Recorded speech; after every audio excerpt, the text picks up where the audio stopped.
Hello, my dear viewers.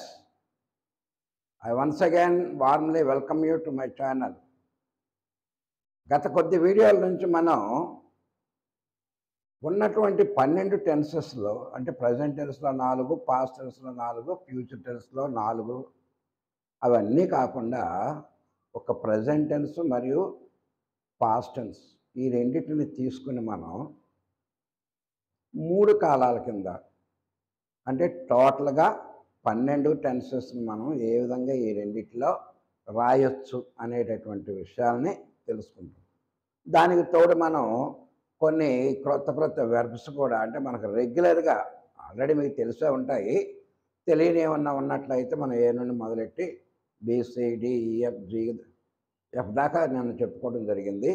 ఈరోజు మరి కొన్ని వెర్బులు తీసుకొని అంటే V1, V2, V3 ఏ విధంగా ఉంటాయి అనేటటువంటి చర్చించి కొన్ని వాక్యాలను మనం ఎగ్జాంపుల్స్గా మనం నేర్చుకోవడానికి ప్రయత్నిద్దాం. ఈరోజు జీతో మొదలెడదాం.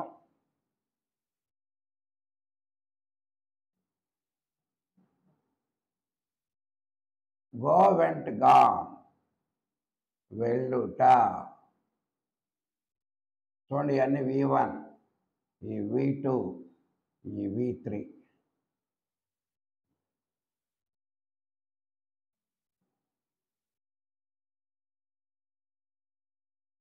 వీటినే మనం present tense, past tense, past participle చెప్పుకున్నాం. సారీ,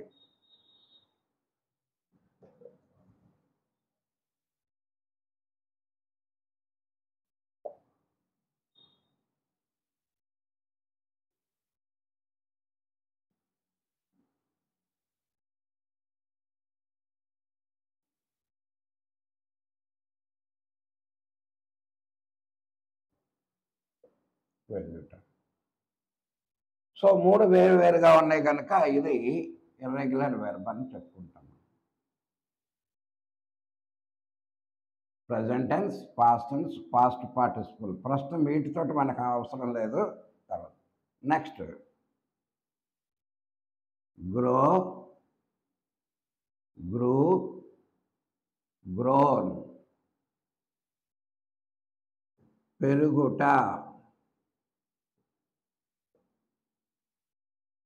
పెంచుట, అది కూడా వస్తుంది. Next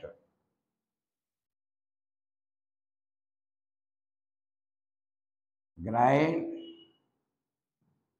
ground, ground. గ్రైండ్ అంటే పిండి చేయటం. Grind, grinder. నెక్స్ట్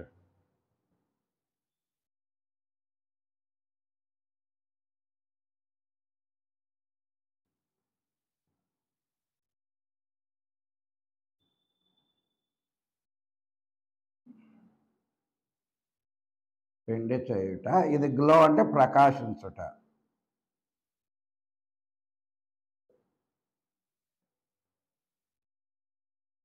అలాగే give, gave, given.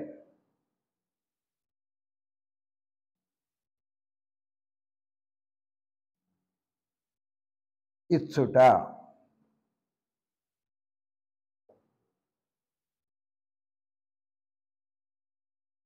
Go went gone, grow, grew, grown, grind, ground, ground, glow, glew, glown, give, gave, given.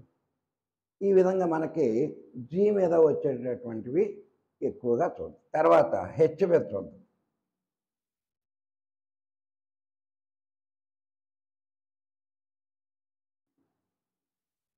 Hide అంటే దాచుట లేక దాగుట.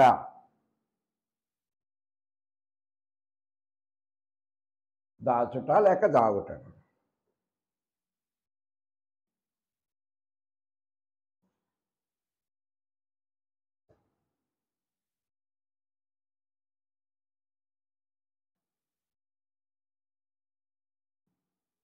Have, had, had.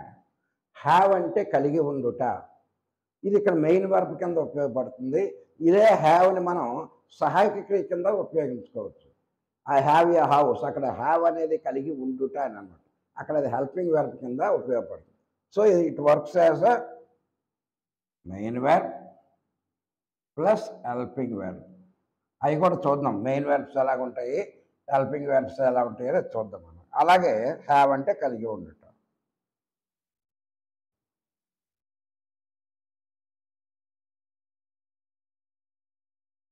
Here, heard, hard వినుట.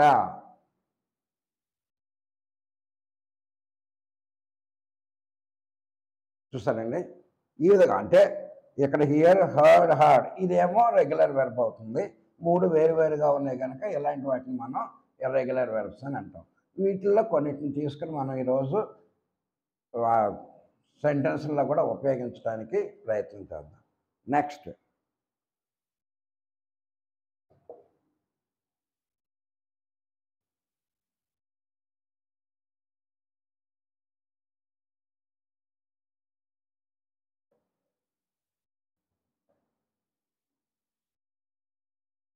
No, knew, known తెలుసుకొనుట.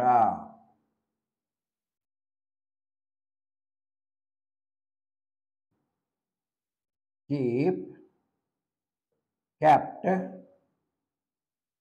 Kept అంటే ఉంచుట, దాచుట.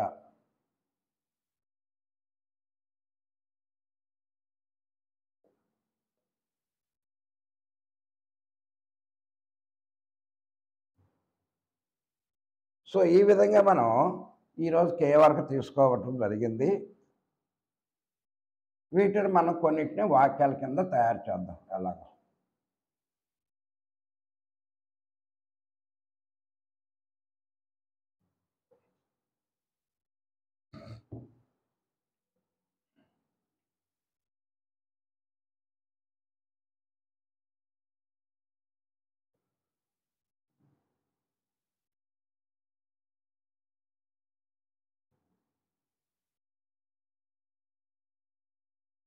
ఇక్కడ ఎఫ్లో నిన్న రాసినా లేదో గుర్తులేదు.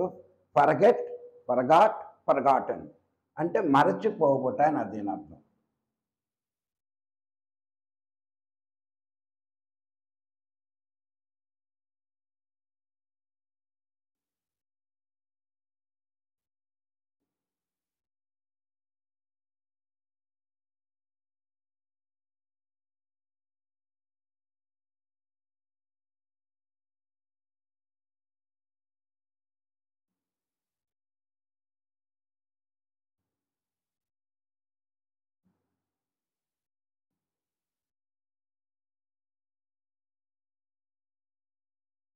చూడండి, ఇక్కడ ఆమె తన బ్యాగ్ ఎక్కడ పెట్టినదో మరచిపోయినది.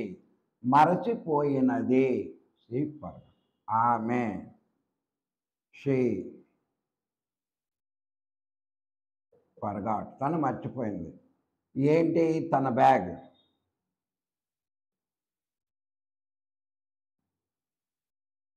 She forgot the bag. ఎక్కడ పెట్టిందో,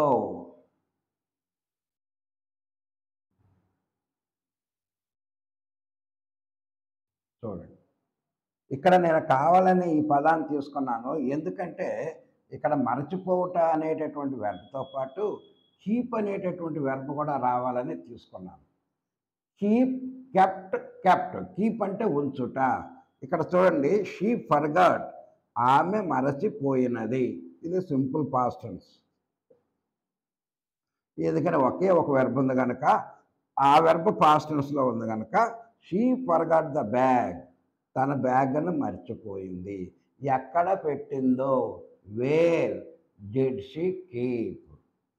ఎక్కడ పెట్టిందో అనే విషయాన్ని ఆమె మర్చిపోయింది. సో ఇక్కడ 2 వెర్బ్స్ ద్వారా ఇది కూడా పాస్ట్ టెన్స్ కింద లెక్క. ఎందుకంటే డిడ్ అనేటటువంటి సహాయక క్రియ వచ్చింది, కాదు క్వశ్చన్ అనమాట. So she forgot the bag, where did she keep. Did వచ్చిన తర్వాత మనం తర్వాత వచ్చేటటువంటి వెర్బ్ ప్రజెంట్ టెన్స్. అంతేగాని డిడ్ కెప్ట్ అని రాయకూడదు అనమాట. ఓకేనా? ఇంకోటి చూద్దాం.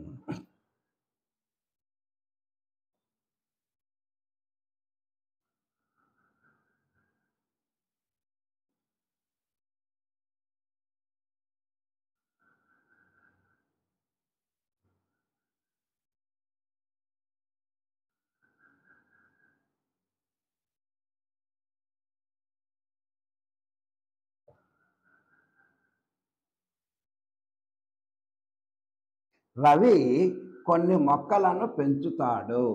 ఎప్పుడు? భవిష్యత్తులో పెంచుతాడు, ఇప్పుడు కాదు.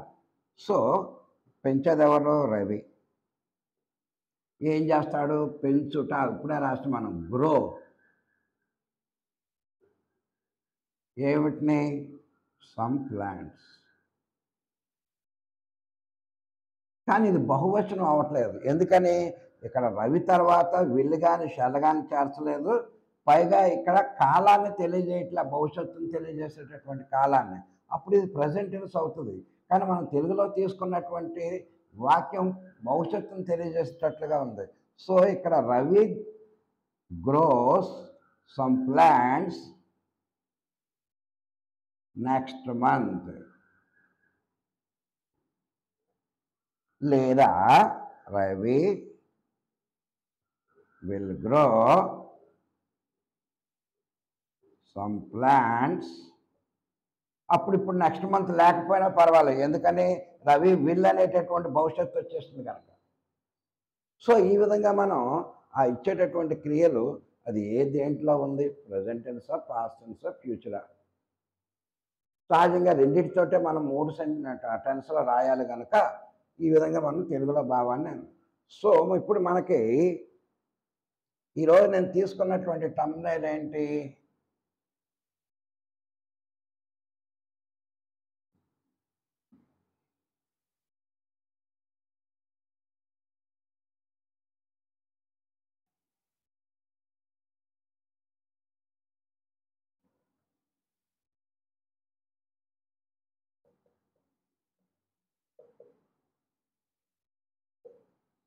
Put put put.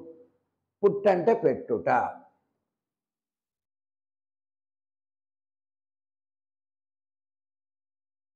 Cut cut cut. కోయుట.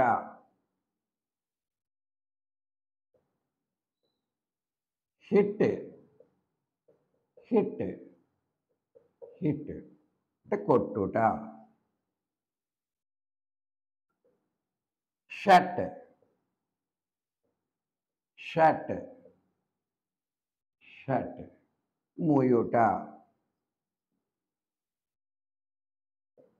ఇవి కొన్ని వెర్బులు. ఇంకా ఉంటాయి అనుకోండి, ఒక 5-6 ఉంటాయి.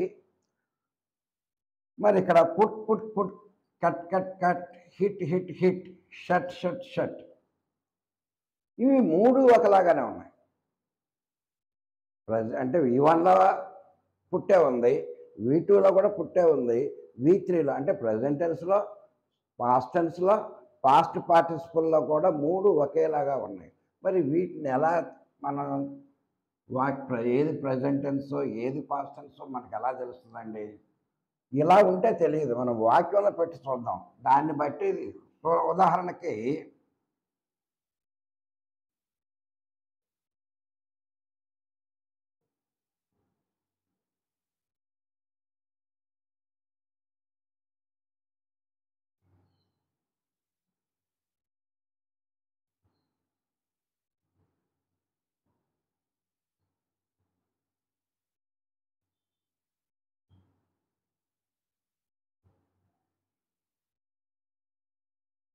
ఈ hit the ball out of stadium.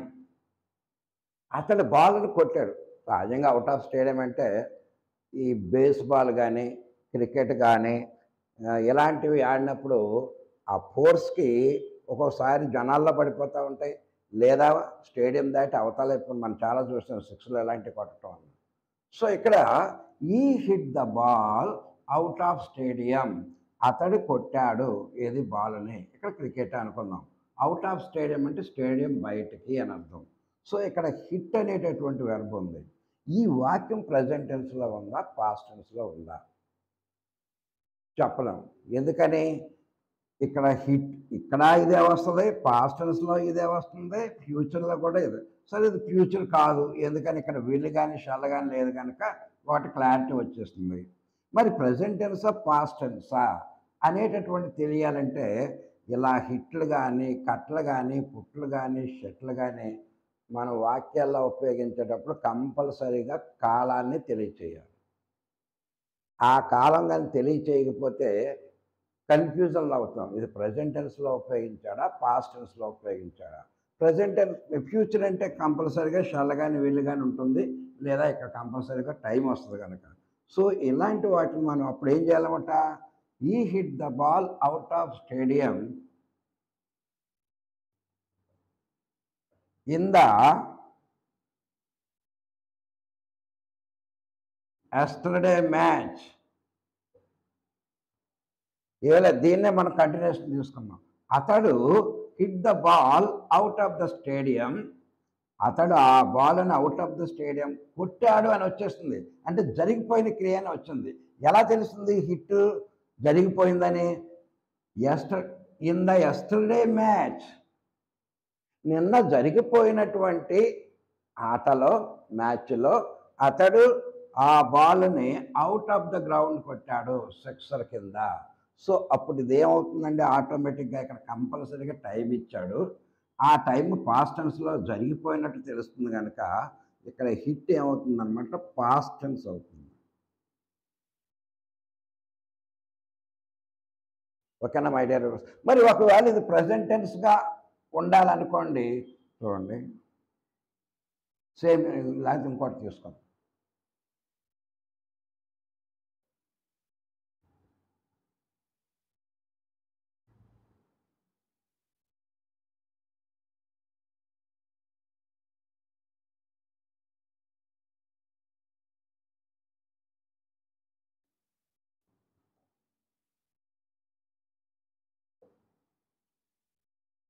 My father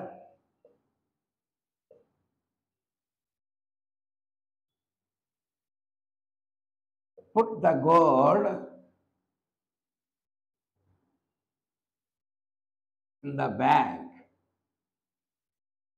ఇక్కడ పుట్ అనేటటువంటి వెర్బ్ ఉంది. నా నాన్నగారు బ్యాంకులో అమౌంట్ పెడుతున్నారా, లేదా పెట్టేశారా, లేదా పెడతారా అనేటటువంటి కన్ఫ్యూజన్ వచ్చింది. ఎందుకని? ఈ పుట్ అనేటటువంటిది మూడు కూడా ఒకేలాగా ఉంటాయి కనుక. సో కంపల్సరీగా ఏం రావాలన్నా మనం, టైం రావాలి. అది ప్రెజెంట్ టెన్స్ కానీ పాస్ట్ టెన్స్ కానీ. ప్రెజెంట్ టెన్స్కి అయితే ఇప్పుడు జరుగుతున్నట్లు, పాస్ట్ టెన్స్ అంటే జరిగిపోయిన కాలం మనం సూచించినట్లు. మరి భవిష్యత్తుకి కంపల్సరీగా ఇక్కడ షాల్ కానీ వీళ్ళు కానీ పెట్టుకుంటే సరిపోతుంది. సో ఇది ఈ విధంగా ఉంది. ఇది ప్రెజెంట్ టెన్స్ అనుకోవాలా, పాస్ట్ టెన్స్ కావాలంటే ఇక్కడ టైం రావాలి. So my father put the gold in the bank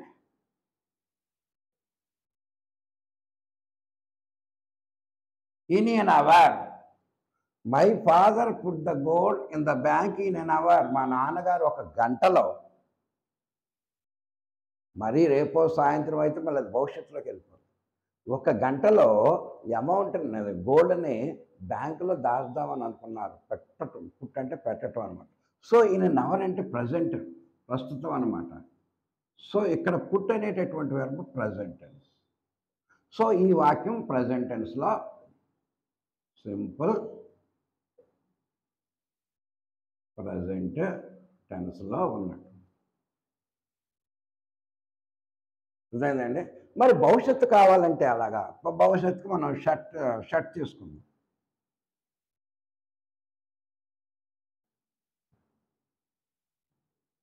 లేదా కట్ కానీ, కట్ అంటే కోయుట.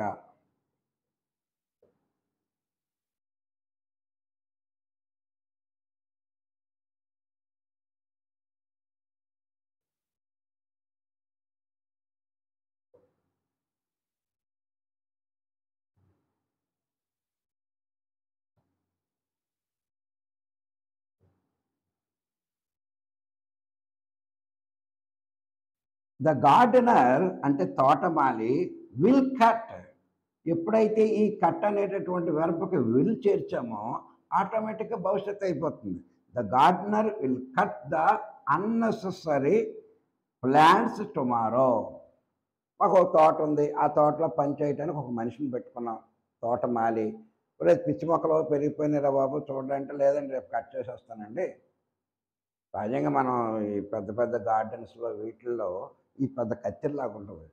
ఆ ఎగుడు దిగుడు చక్కగా అందం క్రాటన్స్ ఉంటాయి, ఒక గుండ్రంగా. చక్కగా ప్రతిరోజు వాటిని షేపింగ్గా కట్ చేస్తూ ఉంటుంటే అవి పెరుగుతూ అదే షేప్లో పెరుగుతూ ఉంటాయి. అర్థమైందండి? సో ఇక్కడ ఏమైంది, విల్ కట్ ఆటోమేటిక్గా భవిష్యత్తు. ఇక్కడ ఏమైంది, పుట్టని పెట్టాము కానీ ఇప్పుడున్నటువంటి టయాన్ని చెప్పాము. ఇందాక రాసినటువంటి వాక్యాలు మనం ఏంటి, జరిగిపోయినటువంటి నిన్న జరిగిన మ్యాచ్లో అంటే ఈ విధంగా ఇక్కడ టుమారో ఉన్నా లేకపోయినా పర్వాలా, ఎందుకని విల్ అనేటటువంటి వెర్బ్ సహాయక క్రియ దీనికి వచ్చింది కనుక. ఈ విధంగా ఏదైనా ఇలాంటివి కన్ఫ్యూజింగ్గా ఉన్నటువంటివి ఇట్ ఒకటి, పుట్ ఒకటి, కట్ ఒకటి, షర్ట్ ఒకటి, ఎస్హెచ్యూటి సార్, ఇలాంటి వాటిని మనం ఇందులో పెట్టాలి అనేటటువంటి కన్ఫ్యూజన్ లేకుండా ఉండాలంటే కంపల్సరీగా అక్కడ మనం సమయాన్ని సూచించాలి. జరిగిపోయిన సమయం అయితే విల్లో షెల్లో పెట్టుకోండి, లేదా నిన్న మొన్న అని పెట్టుకుంటే జరిగిపోయిన క్రియ కింద, లేదు ఇప్పుడు కాసేపట్లో, లేకపోతే ఈ విధంగా ఉన్నట్లయితే మన ప్రజెంట్ టెన్స్ అని అంటాం. సో ఈ విధంగా చూసారా, ఇవి కొంచెం కన్ఫ్యూజ్ వచ్చేటటువంటి వెర్బలు. ఇవి కాకుండా మిగతాయన్ని మామూలుగానే ఉంటాయి. సో ఈరోజు మనం అసలు టైప్స్ ఆఫ్ వెర్బ్స్ చూద్దాం.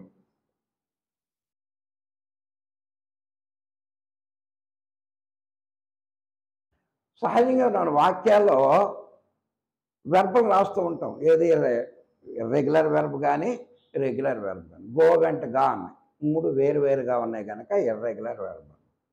అలా కాకుండా వర్క్డ్ అన్నాం, అది ఈడీలు చేరింది కనుక వాటిని ఏమన్నాం మనం, రెగ్యులర్ వెర్బ్ అని అన్నాం.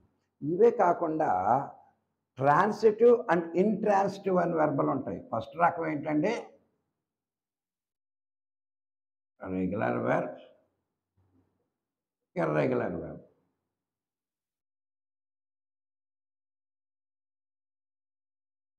గో, వెంట్, గాన్, ఇది 3 వేరు కదా కదా ఇర్రెగ్యులర్ వెర్బ్.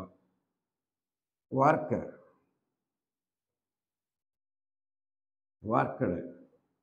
ఎప్పుడైతే 2, 3 ఒకేలాగా ఉంటాయో, ఈడి చేరతాయో వాటిని మనం రెగ్యులర్ వెర్బ్. సహజంగా వీటితోటి ఇప్పటి వరకు మనం చెప్పుకున్నటువంటి ఉదాహరణలన్నీ కూడా గోవెంట కానీ గ్రో ఫైండ్ పౌండ్ ఇవన్నీ కూడా రాస్తాం. అందులో రెగ్యులర్ అయితే అవుతుంది, లేకపోతే ఇర్రెగ్యులర్ అయితే ఏదో ఒకటి అవుతుంది అనమాట. ఇలా కాకుండా ఇంకొక టైప్ ఉంది, ట్రాన్సిటివ్ అండ్ ఇంట్రాన్సిటివ్ వెర్బ్స్. ఇవి ప్రత్యేకించి ఇది ట్రాన్సిటివ్ ఇది ఇంట్రాన్సిటివ్ అని ఉండదండి. అవి అలాగుంటే చూడండి, ఇక్కడ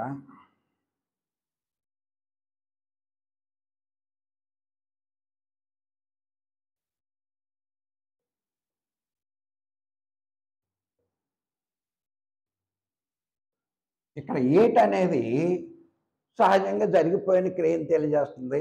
8 సో 8 అనేది మనం ఇర్రెగ్యులర్ వెర్బ్గా అనుకుంటాం. కానీ ఇందులో ఇది ట్రాన్సిటివా ఇంట్రాన్సిటివా తెలుసుకోవాలంటే సహజంగా వాక్యం ఏర్పడాలంటే సబ్జెక్టు, వెర్బ్, ఆబ్జెక్ట్, ఈ 3 ఉంటాయి. వాక్యంలో కనుక ఆబ్జెక్ట్ కానీ ఉన్నట్లయితే ఈ ఆబ్జెక్ట్కి ముందు ఉండేటటువంటి వెర్బని, దీన్ని మనం ఈ 8 అనేటటువంటి వెర్బని ట్రాన్సిటివ్ వెర్బ్ అంటాం. సబ్జెక్ట్, వెర్బ్, ఆబ్జెక్ట్ అంటే ఇక్కడ 8 అనేటటువంటి వెర్బ్ ఆబ్జెక్ట్ని కలిగి ఉంటుంది కనుక ఇలాంటి వాటిని మనం ట్రాన్సిటివ్ వెర్బ్ అని అంటాం. అలా కాకుండా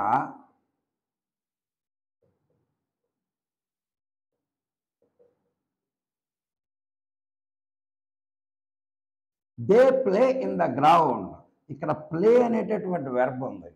సహజంగా ప్లేయిడ్ మామూలు మనం చెప్పుకున్న వాటిల్లో ప్లేయిడ్ ఈడి చేరింది కనుక ఇర్రెగ్యులర్ వెర్బ్ అని అన్నాం. కానీ ఇక్కడ ప్లే అనేటటువంటిది ఇంకొక విధిని కూడా నిర్వర్తిస్తుంది. ఏంటది, ట్రాన్సిటివా ఇంట్రాన్సిటివా అనేదాన్ని తెలియజేస్తుంది. సహజంగా ట్రాన్సిటివ్ అవ్వాలంటే ఏంటి, ఇక్కడ ఉన్నటువంటి వెర్బ్ తర్వాత ఆబ్జెక్ట్ ఇమీడియట్గా రావాలి. సరే వచ్చింది కనుక ట్రాన్సిటివ్. ఆమె తిన్నది ఒక పండు ఆమె చేత తినబడింది, అది ప్యాసివ్ తర్వాత. They play in the ground, they subject ఉంది, ప్లే అనేటటువంటి వెర్బ్ ఉంది, కానీ ఇన్ ద గ్రౌండ్ అనేది ఆబ్జెక్ట్ కాదు. దాన్ని మనం కాంప్లిమెంట్ అంటాం. ఇలా ఈ వెర్బ్ తర్వాత ఆబ్జెక్ట్ అనేటటువంటిది లేదు కనుక ఇక్కడ ప్లే అనేటటువంటి వెర్బ్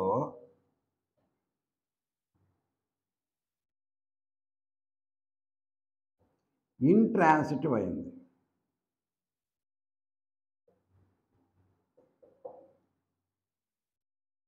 అర్థమైందండి my dear viewers? Transitive, intransitive. సింపుల్గా ఏం కన్ఫ్యూజ్ అవ్వద్దు. సహజంగా మీకు ఎగ్జామ్లో ఎలా వస్తాడు, she ate a fruit, what verb it is. అయితే రెగ్యులర్ ఇర్రెగ్యులర్ అని రాసిన కాదు, కానీ ట్రాన్సిటివ్ ఇంట్రాన్సిటివ్ అనేటటువంటి దాంట్లో ఏదో ఒకటి పెట్టాలి. ఈ ఏట్ తర్వాత వెంటనే ఆబ్జెక్ట్ వచ్చింది. చూడండి, ఇక్కడ ప్లే తర్వాత ఆబ్జెక్ట్ రాలేదు. ఎందుకని ఇన్ అనే గ్రౌండ్ ఆబ్జెక్ట్ అనుకుందాం. ఇన్ అనేటటువంటి ప్రిపోజిషన్ వచ్చింది. ఆబ్జెక్టులకు ముందు ఇన్ను, ఎట్టు, ఆను, ఫర్, ఫ్రమ్ ఎలాంటి ప్రిపోజిషన్లు కానీ వస్తే అవి ఆబ్జెక్టులు కాదు. ఇంకొక 2 ఉదాహరణలు చూద్దాం.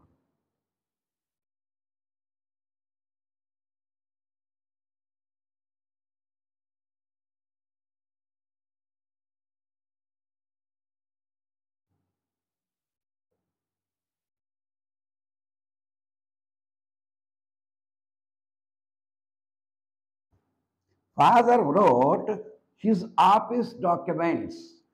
నాన్నగారు సబ్జెక్ట్, wrote రాశారు. ఏం రాశారు? హిజ్ ఆఫీస్, అతని యొక్క ఆఫీస్కు సంబంధించినటువంటి డాక్యుమెంట్స్ ఏవో రాసుకున్నారు. సో ఇది ఆబ్జెక్టే. ఇక్కడ wrote అనేటటువంటి వెర్బ్ కింద తర్వాత హిజ్ ఆఫీస్ డాక్యుమెంట్స్ అని, ఇక్కడ ఆను, ఎట్టో, ఫర్ అనే ప్రిపోజిషన్ రాకూడదు, కానీ హిజ్ అనేటటువంటిది యొక్క పొసెసివ్ ప్రొనౌన్ కనుక ఇలాంటివి రావచ్చు మనకి. సో ఇది wrote అనేటటువంటిది ట్రాన్సిటివ్ వెర్బ్. ఇంకోటి చూద్దాం.